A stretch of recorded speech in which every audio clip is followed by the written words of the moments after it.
السلام علیکم ورحمۃ اللہ وبرکاتہ۔ سوال ہے عدت کے احکام و مسائل پہ کچھ بات کریں۔ عدت وفات جو ہوتی ہے وہ اس شادی شدہ عورت کے لیے ہوتی ہے جس پر خاوند داخل ہوا ہو ابھی یا نہ داخل ہوا، یعنی انہوں نے الگ وقت گزارا ہو، ایک دوسرے سے ملے ہوں یا نہ ملے ہوں، نکاح ہونے کے بعد اگر اس کا خاوند فوت ہو گیا تو اس کو عدت گزارنی پڑے گی، وہ جوان ہو یا بوڑھی ہو، اس کے بچے ہوں یا نہ ہوں۔ البتہ حاملہ اس سے مستثنیٰ ہے کیونکہ اس کی عدت وضع حمل ہے۔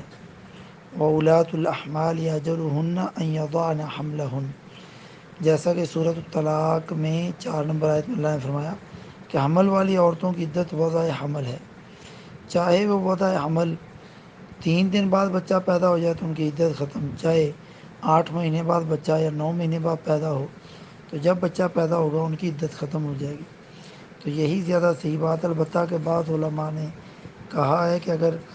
بچہ 4 مہینے 10 دن سے پہلے پیدا ہوگا تو اس کو 4 مہینے 10 دن پورے کرنے پڑیں گے، جبکہ یہ بات زیادہ صحیح نہیں ہے۔ لیکن وہ مطلقہ ہو یا بیوہ ہو، اس کو جو ہے وضع حمل جو ہے وہ اس کی عدت ہے، مطلقہ کی بھی اور جس کا خامد فوت ہو جائے بیوہ کی بھی۔ قرآن پاک نے طلاق اور رضاعت یعنی بچے کو دودھ پلانے کے مسائل بیان کرنے کے بعد بیوہ کی عدت وفات کا ذکر کیا ہے۔ سورہ بقرہ کی آیت نمبر 240 میں اللہ تعالیٰ نے جو حکم دیا وہ 1 سال تک پہلے عدت گزارنی ہوتی تھی، جو اسلام سے پہلے بھی یہ طریقہ رائج رہا۔ اور 241 نمبر آیت میں اللہ تعالیٰ نے فرمایا وَالْمُطَلَّقَاتُ مَتَاعٌ بِالْمَعْرُوفِ حَقًّا عَلَى الْمُتَّقِينَ، کہ طلاق والیوں کو اچھی طرح فائدہ دینا پرہیزگاروں پر لازم ہے۔ اب یہ جو 240 نمبر آیت جس میں 1 سال تک عدت گزارنے کا حکم تھا، جو حکم ختم ہو گیا، اور 234 نمبر آیت میں جو حکم ہے وہ باقی ہے اور وہ بعد میں آیا، جبکہ یہ آیت پہلے ہے لیکن اس کا حکم بعد میں آیا، جس میں اللہ تعالیٰ نے فرمایا وَالَّذِينَ يُتَوَفَّوْنَ مِنْكُمْ وَيَذَرُونَ أَزْوَاجًا يَتَرَبَّصْنَ بِأَنفُسِهِنَّ 4 أشهر و10 فَإِذَا بَلَغْنَ أَجَلَهُنَّ فَلَا جُنَاحَ عَلَيْكُمْ فِيمَا فَعَلْنَ فِي أَنفُسِهِنَّ بِالْمَعْرُوفِ وَاللَّهُ بِمَا تَعْمَلُونَ خَبِيرٌ، کہ تم میں سے جو لوگ فوت ہو جائیں اور بیویاں چھوڑ جائیں وہ عورتیں اپنے خاوند کو 4 مہینے اور 10 دن عدت میں رکھیں، عدت میں گزاریں، پھر جب مدت پوری کر لیں یعنی 4 مہینے 10 دن ہو جائیں تو جو اچھائی کے ساتھ وہ اپنے لیے کریں اس میں تم پر کوئی گناہ نہیں، اور اللہ تعالیٰ تمہارے ہر عمل سے باخبر ہے۔ اچھائی کے ساتھ وہ کیا کریں، یعنی عدت گزارنے کے بعد وہ زیب و زینت اختیار کریں اور ولی کی اجازت کے ساتھ آگے نکاح کریں، تو اس میں کوئی حرج کی بات نہیں۔ اور اے عورتوں کے ولیو، تم پر بھی کوئی گناہ نہیں جس سے معلوم ہوا کہ بیوہ کے دوسرے یا دوبارہ نکاح کو نہ برا سمجھا جائے نہ رکاوٹ ڈالی جائے،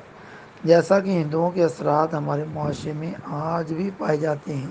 اور بیوہ کو ایک لاوارث کر کے چھوڑ دیا جاتا ہے۔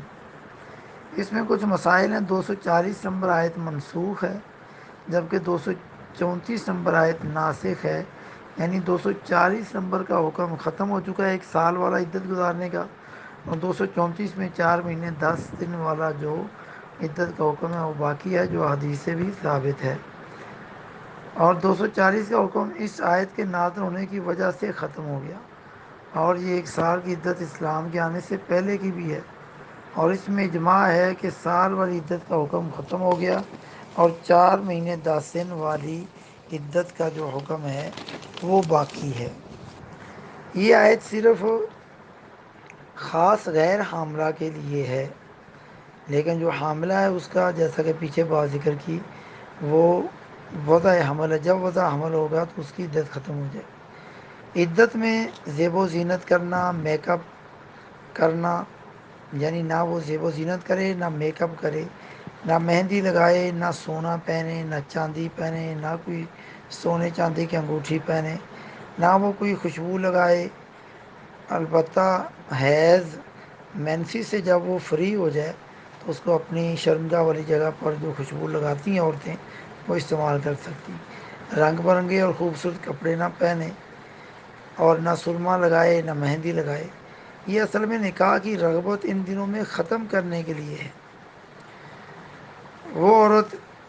جس کا نکاح کے بعد ہم بستری سے پہلے خامد فوت ہو جائے وہ بھی عدت وفات گزارے گی، مگر عدت طلاق والی نہیں، کیونکہ اس میں نسب کی حفاظت کرنی ہوتی ہے۔ خامد کے گھر میں عدت گزارے، لیکن اگر کرائے کا گھر تھا یا اکیلی رہنے سے جان کا خطرہ ہے تو اپنے گھر والوں کے ساتھ جا کر کے یہ عدت گزارے، اور یہ مجبوری کی صورت میں ہے۔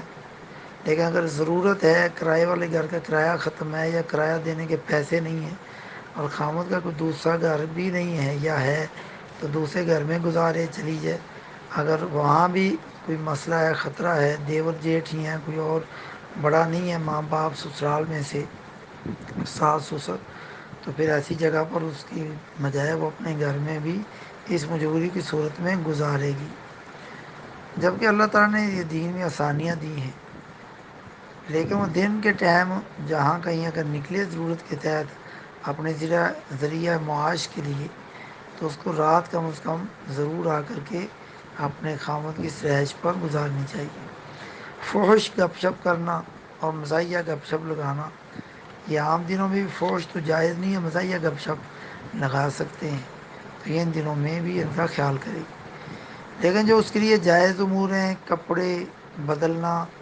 دیر میں دو دو بار بدلے، کوئی مسئلہ نہیں، نہانا دو دو بار نہا لے، گھر کی چھت پر چڑھنا، دھوپ سیکنا سردیوں میں، اور گھر کے اندر کوئی پارک ہے وہاں جانا ٹہلنے کے لیے، شیمپو استعمال کرنا، بیری کے پتوں کا پانی استعمال کرنا، فون پر بات کرنا، سننا سنانا، مرد و عورت سے جائز امور پر بات کرنا، ڈاکٹر یا ہاسپٹل جانے کی ضرورت پڑ جانے پر ڈاکٹر یا ہاسپٹل کے پاس جانا، جو تعزیت کرنے آئیں یا فون پر کرے تو پردے کے ساتھ ان کے سامنے آنا، جن سے دین نے پردے کا حکم دیا ہے تو یہ اس کو دین کا حکم ہے، اس کو اس صورت میں پورا کرے گی۔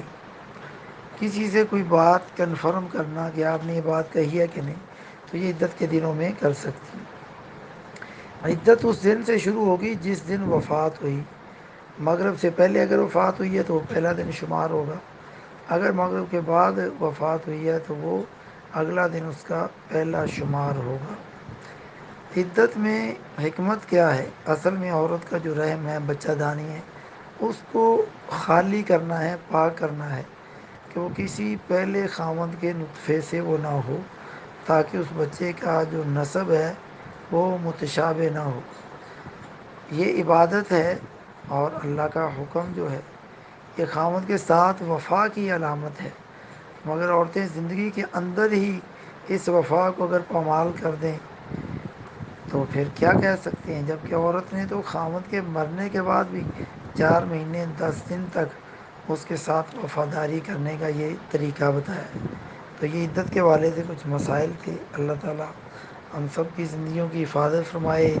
اور نیک کام کرنے والا ہمیں بنائے، اور جب ہمیں موت آئے تو اسلام کی حالت میں، ایمان کی حالت میں موت آئے، اللہ دنیا سے لے جائے اور آخرت والا معاملہ بہتر فرمائے۔